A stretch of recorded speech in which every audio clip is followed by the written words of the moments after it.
Beritakanlah firman, siap sedialah baik atau tidak baik waktunya. Shalom, puji Tuhan, karena Tuhan kita boleh ada lagi pada perenungan firman Allah di hari ini. Dan firman Allah yang kita renungkan bersama di hari ini saya ambil dari Roma pasal 12 ayat 1 sampai dengan ayatnya yang ke-8. Secara khusus saya akan baca ayat 1 dan ayatnya yang kedua. Firman-Nya berkata demikian. Karena itu saudara-saudara, demi kemurahan Allah aku menasihatkan kamu, supaya kamu mempersembahkan tubuhmu sebagai persembahan yang hidup, yang kudus dan yang berkenan kepada Allah. Itu adalah ibadahmu yang sejati. Janganlah kamu menjadi serupa dengan dunia ini, tetapi berubahlah oleh pembaruan budimu, sehingga kamu dapat membedakan manakah kehendak Allah, apa yang baik, yang berkenan kepada Allah, dan yang sempurna. Demikian kebenaran firman-Nya hari ini yang secara khusus mengajar, menasihati kita kesehatian dalam mempersembahkan tubuh. Sebagai umat, sebagai orang percaya yang sudah ditebus dengan darah yang mahal di Bukit Golgota, sepatutnya dan selayaknya kita memiliki kesehatian, memiliki suatu komitmen, memiliki tekad bersama untuk kita ada kesehatian dalam mempersembahkan tubuh kepada Tuhan. Ini hal yang penting yang dinasihatkan oleh Paulus dalam konteks pembacaan kita hari ini dari Roma 12 ayat 1 sampai dengan 8. Makanya dalam ayat 1 dia berkata, karena itu saudara-saudara, demi kemurahan Allah aku menasihatkan kamu, supaya kamu mempersembahkan tubuhmu. Jadi nasihatnya adalah supaya kamu mempersembahkan tubuh. Ayat 1 ada karena itu. Kata ini sangat penting karena kata ini yang membedah struktur kitab Roma, sehingga kitab Roma dibagi menjadi dua bagian. Ayat 1 sampai 11 bicara soal doktrin tentang kemurahan Allah, dan ayatnya pasal 12 sampai pasal 16 adalah akibat dari kita mengalami doktrin kemurahan Allah itu. Ayat ini juga diawali dengan demi kemurahan Allah. Atas dasar kemurahan Allah aku menasihatkan kamu. Ini sesuatu yang sangat penting setelah kita mengalami kemurahan Allah ini. Maka Paulus menasihati kita mempersembahkan tubuh kita. Persembahan tubuh itu sesuatu yang sangat penting karena diberi tekanan komentar bahwa ini adalah persembahan yang hidup, yang kudus, dan yang berkenan kepada Allah. Itu adalah ibadahmu yang sejati. Kita boleh mempersembahkan 1 miliar bagi pekerjaan Tuhan, tapi tidak ada komentar bahwa itu persembahan yang hidup, yang kudus, yang berkenan kepada Allah, adalah ibadahmu yang sejati. Tapi hanya ketika kita mempersembahkan tubuh kita, diberi komentar akan hal itu. Itu berarti bahwa betapa pentingnya dalam hidup kita sebagai umat untuk kita membangun kesehatian dalam mempersembahkan tubuh kepada Tuhan. Lalu apa yang dimaksud dengan mempersembahkan tubuh?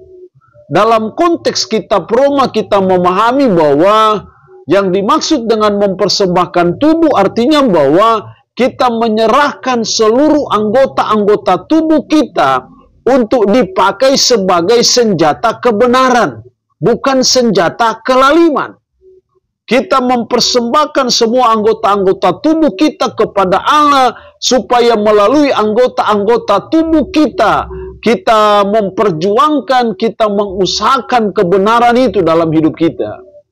Jadi mempersembahkan tubuh itu berarti bahwa ketika kita punya tangan ini kita persembahkan kepada Tuhan dengan cara kita bekerja dengan baik, bukan untuk memukul istri.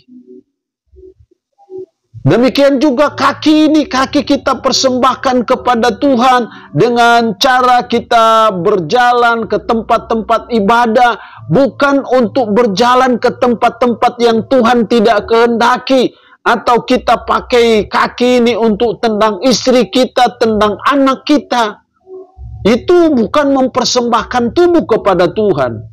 Mulut ini kita persembahkan kepada Tuhan dengan cara kita memuliakan Tuhan melalui mulut. Melalui mulut ini kita memberitakan firman.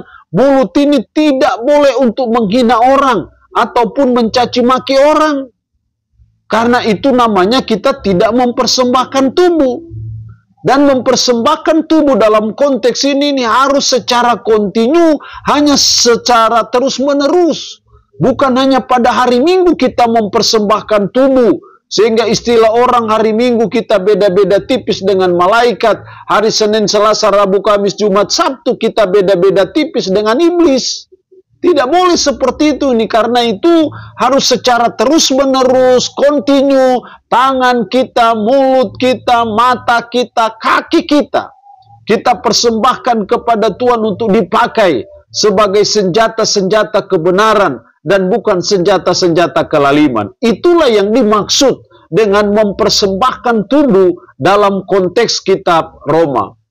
Lalu gimana caranya supaya kesehatian dalam mempersembahkan tubuh itu bisa terjadi, bisa tercipta dalam hidup kita, sehingga secara kontinu dan terus-menerus kita mempersembahkan anggota-anggota tubuh kita kepada Tuhan, sehingga melalui anggota-anggota tubuh kita Tuhan dipermuliakan. Setidaknya ada 3 hal penting yang dituntut dari kita untuk bisa mencapai kesehatian dalam persembahan tubuh. Yang pertama dalam ayat 1 tadi, karena itu saudara-saudara, demi kemurahan Allah aku menasihatkan kamu.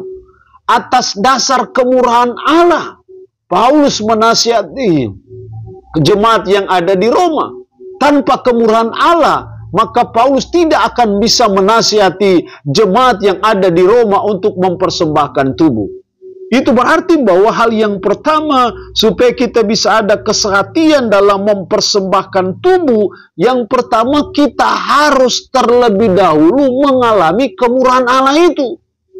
Apa kemurahan Allah itu? Dijelaskan dalam pasal 1 sampai dengan pasalnya yang ke-11. Bahwa kita ini manusia berdosa, kita harus patut dihukum.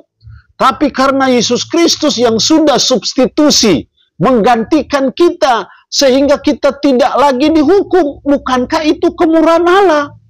Kita semua harus masuk neraka sebagai tempat penghukuman kita. Kita tidak pantas masuk surga.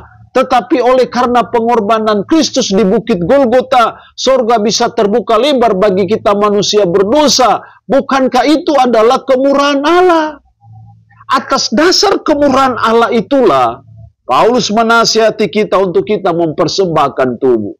Itu berarti bahwa hal yang pertama untuk bisa mempersembahkan tubuh kita, kita harus mengalami kemurahan Allah itu. Mengalami kemurahan Allah hanya dengan kita meresponi bahwa kita ini manusia berdosa, kita manusia kotor, kita manusia durhaka, najis, dan kita mau bertobat dari dosa kita dan kita beriman kepada orang benar yang mati di Bukit Golgota namanya Yesus Kristus, maka kita dibenarkan. Ketika kita dibenarkan, maka itu artinya bahwa kita mengalami kemurahan Allah itu. Atas dasar kemurahan Allah itulah kita bisa mempersembahkan tubuh kita kepada Tuhan. Tanpa kita mengalami kemurahan Allah adalah sesuatu yang sangat susah dan sulit untuk kita bisa mempersembahkan tubuh kita secara kontinu, secara konsisten dan terus-menerus kepada Tuhan untuk dipakai sebagai senjata-senjata kebenaran. Hal yang kedua yang dituntut dari kita untuk kita ada pada kesehatian dalam persembahan tubuh dalam ayat 2. Janganlah kamu menjadi serupa dengan dunia ini, tetapi berubahlah oleh pembaharuan budimu, sehingga kamu dapat membedakan manakah kehendak Allah, apa yang baik, yang berkenan kepala Allah, dan yang sempurna. Berubahlah oleh pembaharuan budimu. Supaya kita tidak serupa dengan dunia, maka kita harus berubah. Dan ini juga yang dituntut dari kita supaya kita bisa ada kesehatian dalam persembahan tubuh, dalam mempersembahkan tubuh kita kepada Tuhan. Yang kedua yang dituntut adalah kita harus berubah. Kalau selama ini tangan ini untuk pukul orang, tidak boleh lagi untuk pukul orang. Kalau kaki ini selama ini kita pakai untuk tendang istri, tendang anak, tidak boleh lagi. Kalau mulut kita selama ini hanya untuk memaki orang, hanya untuk menghina orang, hanya untuk menghujat orang, tidak boleh lagi, harus berubah. Kalau hal itu yang terjadi, maka itu yang membuat kita bisa mempersembahkan tubuh kita kepada Tuhan secara kontinu dan konsisten. Jadi harusnya kita ada pada perenungan dalam hal apa saya harus berubah. Mungkin selama ini mulut saya tidak persembahkan kepada Tuhan. Karena mulut ini hanya penuh dengan cacian maki. Hanya penuh dengan penghinaan, kata-kata kotor. Maka itu tidak dipersembahkan kepada Tuhan. Itu berarti melalui kebenaran firman Allah ini kita harus berubah. Kalau selama ini mata ini kita tidak pernah persembahkan kepada Tuhan, kita hanya pakai mata untuk nonton-nonton film-film porno, maka kita harus berubah. Kalau pikiran ini kita tidak persembahkan kepada Tuhan, hanya pikir yang kotor, pikir yang jahat kepada sesama, maka kita harus berubah. Maka ketika kita berubah, maka itu yang membuat kita bisa ada kesehatian dalam persembahan tubuh kita kepada Tuhan. Kalau kita mencoba menyelidiki kata berubah, ini dari kata metamorpe. Kita ingat metamorfosis. Dari ulat, dia bermetamorfosis menjadi kepompong. Dan akhirnya dia menjadi kupu-kupu yang indah. Dari ulat yang menjijikkan, lama-kelamaan tidak menjijikkan lagi. Dan sampai pada akhirnya menyenangkan, indah dilihat. Begitulah harusnya kelakuan kita sebagai umat. Kita terus bermetamorfe. Dari kelakuan-kelakuan yang menjijikkan, kita terus bermetamorfe, berubah, sehingga kelakuan-kelakuan kita mulai baik, sampai akhirnya itu menyenangkan orang lain, indah dilihat seperti kupu-kupu yang indah. Jadi kita harus bermetamorfe seperti itu, karena dengan berubah seperti itu, maka berarti bahwa kita akan mempersembahkan tubuh kita kepada Tuhan. Tapi kalau kita tidak berubah, mulut terus memaki orang, mulut terus menghina orang, kita terus berbuat kejahatan kepada sesama, kepada orang lain, bagaimana kita bisa mempersembahkan tubuh kepada Tuhan? Jadi sebagai umat kita belajar untuk mari kita berubah dalam banyak hal, dalam segala aspek kehidupan. Kalau selama ini ada anggota-anggota tubuh kita dipakai untuk senjata-senjata ketidakbenaran, berbuat hal-hal yang tidak baik, yang tidak benar, kejahatan, maka firman Allah hari ini mengingatkan kita, mari kita berubah oleh pembaharuan budimu. Artinya bahwa perubahan itu dimulai dari perubahan pikiran. Kalau selama ini yang kita masukkan dalam otak kita, pikiran kita, hal-hal yang tidak baik, hal-hal yang negatif, ya harus mulai dirubah, diganti.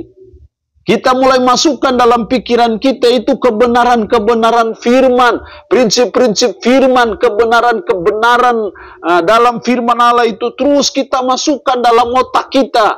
Maka apa yang ada di otak kita itulah yang akan diwujudkan dalam suatu tindakan. Artinya tidak mungkin kita berubah kalau otak kita masih tetap hal-hal yang kotor, hal-hal yang najis. Tapi kalau otak kita mulai rubah dengan mengisi dengan kebenaran-kebenaran, maka apa yang ada di otak kita itu akan tercetus dalam tindakan yang nyata. Kalau dalam otak kebenaran, maka tindakannya juga akan kebenaran, sesuai dengan kebenaran. Maka hal itulah yang membuat kita bisa ada kesatian dalam mempersembahkan tubuh kita kepada Tuhan. Jadi hal yang kedua, mari kita berubah dalam banyak hal, dalam segala aspek kehidupan kita. Karena itu yang membuat kita bisa ada kesehatan dalam mempersembahkan tubuh kita kepada Tuhan. Yang ketiga, yang terakhir dalam ayatnya yang ke-3 sampai dengan ayatnya yang ke-8. Kalau Anda perhatikan secara khusus ayatnya yang ke-4, sebab sama seperti pada satu tubuh kita mempunyai banyak anggota, tetapi tidak semua anggota itu mempunyai tugas yang sama.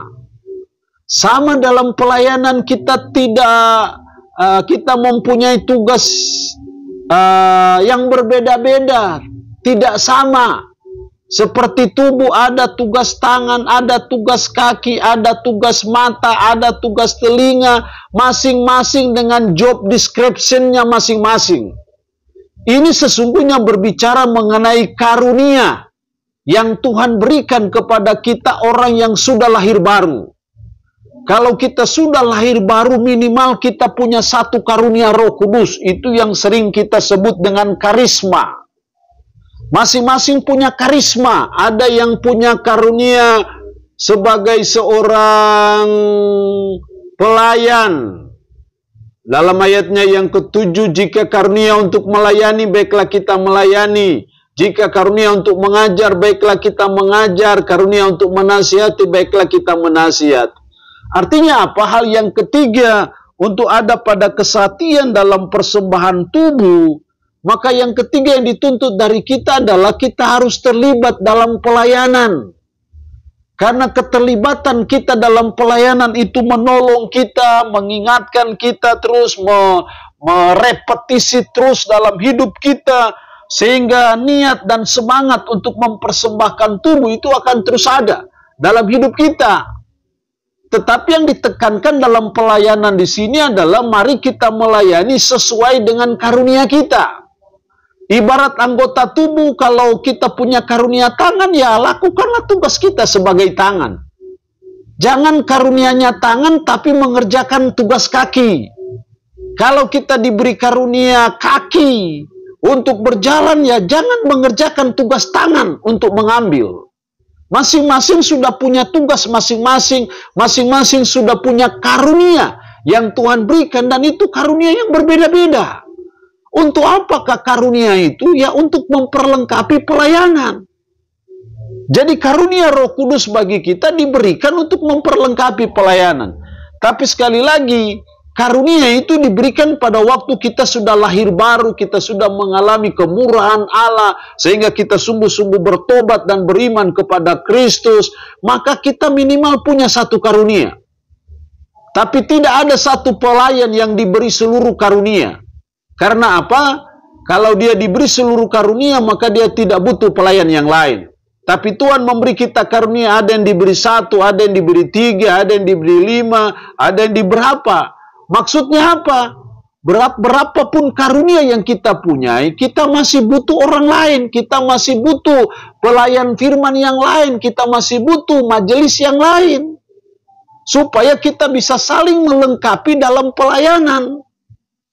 Maka ketika kita bisa saling melengkapi dalam pelayanan, kelebihan pelayan satu menutupi kekurangan pelayan satu, sebaliknya dia juga menutupi kekurangan pelayan satu, sehingga kekurangan-kekurangan tidak nampak, yang ada itu kelebihan-kelebihan. Karena kita saling melengkapi, saling menutupi, saling membantu satu dengan yang lain berdasarkan karunia yang Tuhan berikan. Dengan kita melaksanakan pelayanan, keterlibatan dalam pelayanan yang sesuai dengan karunia kita, maka itu yang membuat kita bisa mempersembahkan tubuh kepada Tuhan. Dalam manajemen, seringkali kita mendengar the right man on the right place. Menempatkan orang yang benar pada tempat yang benar. Seringkali kita dalam pelayanan tidak terjadi seperti itu, sembarangan menempatkan orang. Tidak memperhatikan apa karisma orang, tidak memperhatikan karunia orang. Itu namanya bukan the right man on the right place. Jadi kita seringkali salah menempatkan orang karena tidak sesuai dengan karunianya. Namanya karunia itu kemampuan khusus yang diberikan oleh Roh Kudus pada waktu kita lahir baru. Selagi kita belum lahir baru, kita tidak punya karunia Roh Kudus. Kemampuan khusus berarti kemampuan di atas rata-rata. Dan itulah kelebihan. Ada kelebihan-kelebihan para pelayan yang diberi Tuhan, karunia mengajar, karunia berkhotbah, karunia menasehati, karunia sebagai seorang pemimpin, dan seterusnya. Dan sebagai umat kita belajar untuk terlibat dalam pelayanan dan mengikuti apa yang sesuai dengan karunia kita, karena pelayanan seperti itu pasti akan efektif dan berdampak dalam kehidupan kita sebagai umat, sebagai orang percaya. Allah yang punya firman ini memberkati kita dengan firman-Nya di hari ini. Amin. Mari kita berdoa. Puji syukur untuk firman-Mu hari ini. Mengajar kami, menasihati kami kesehatian dalam mempersembahkan tubuh. Tuhan tolong kami, supaya kami sungguh-sungguh mengalami kemurahan Tuhan yang sungguh luar biasa bagi hidup kami sebagai manusia berdosa. Tolong kami supaya kami harus berubah. Dan tolong kami supaya kami terlibat dalam pelayanan sesuai dengan karunia yang Tuhan berikan. Tanamkan dan meteraikan firman dalam hati dan pikiran kami. Dan Roh-Mu yang kudus mampukan kami untuk bisa menjalani kehidupan ini berpadanan dengan firman-Mu di hari ini. Berkat Tuhan atas umat-Mu yang mendengarkan renungan harian di hari ini yang sakit. Dalam nama Tuhan Yesus, Tuhan lawat, jamah, dan sembuhkan dari sakit penyakit yang diderita. Terpuji-pujilah nama-Mu. Dalam nama Tuhan Yesus Kristus kami berdoa. Amin. Shalom. Tuhan Yesus berkati kita dengan firman-Nya di hari ini.